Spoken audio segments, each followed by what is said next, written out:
Alright, ngayon, ito naman itatattoo natin sa lower forearm ni Bossing Saint Michael.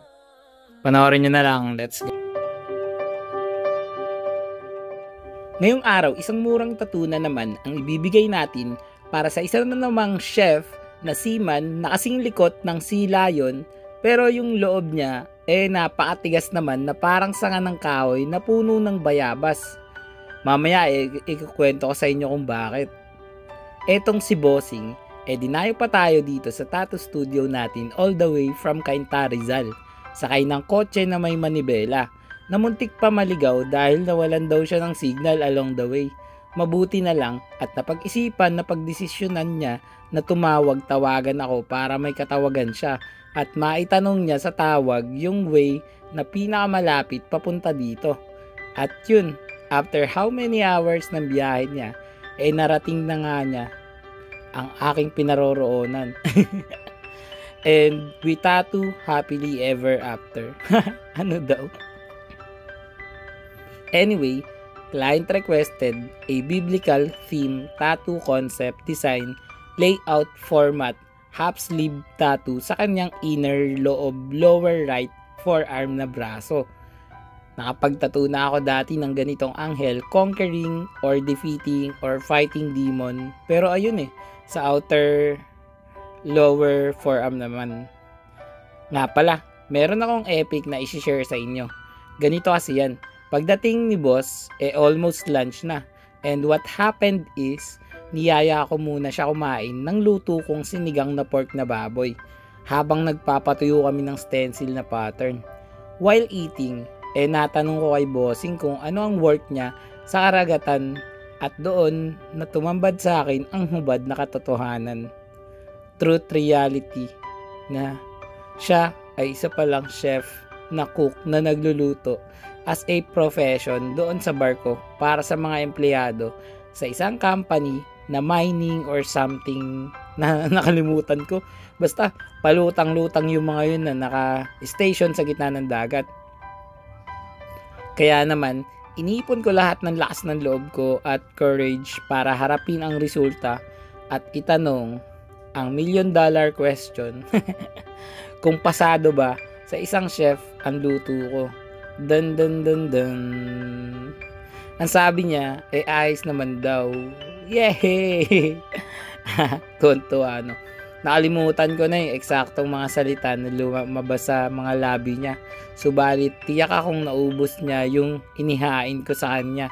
Kaya naman, sa aking palagay, mukhang mission success ang bida nating tattoo artist for today's video. At kanina sa intro, nabanggit ko na ang likot na ito ni boss. Mukhang di niya naman sinasadya o involuntary ang paggalaw ng mga muscle sa kanyang buong katawan.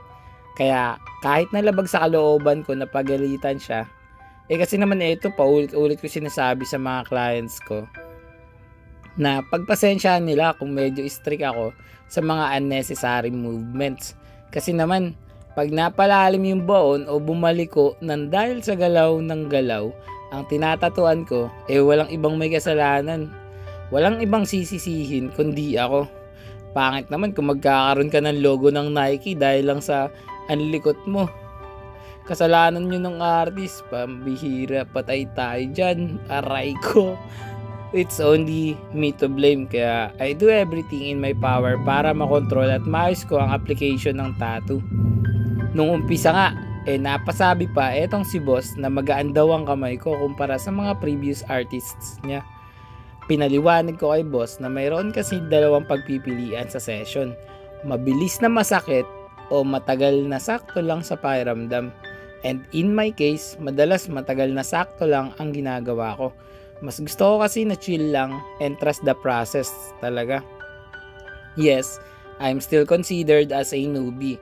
In more than 2 years of experience as a tattoo artist, marami na ako natatuan and every one of them teaches me a new skill, discover techniques, and absorb learning. Kaya as always, salamat ng marami sa lahat ng patuloy na nagtitiwala at sumusuporta sa akin. Pangako ko na gagawin ko palagi ang best ko para maibigay ang sining na deserve nyo. Teka, napahaba na naman tong video ko. para sa mga tropa natin dyan na gusto ng murang tattoo kagaya nito, ay aba, alam nyo na yung gagawin nyo.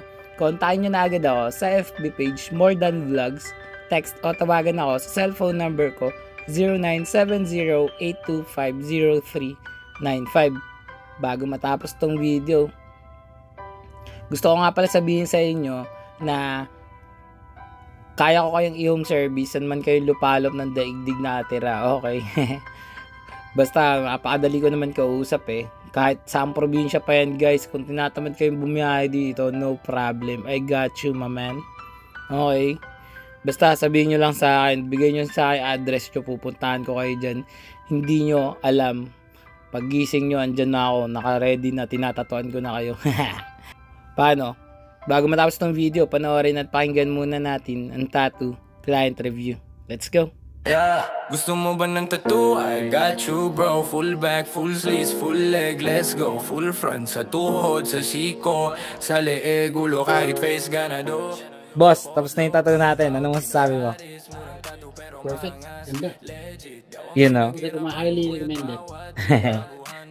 Dinakay pa tayo niyan ni boss dito sa tattoo studio natin galing sa Tarzan. Painta Rizal pa yan. Alright. Saint Michael yan. Rate mo na boss. 10.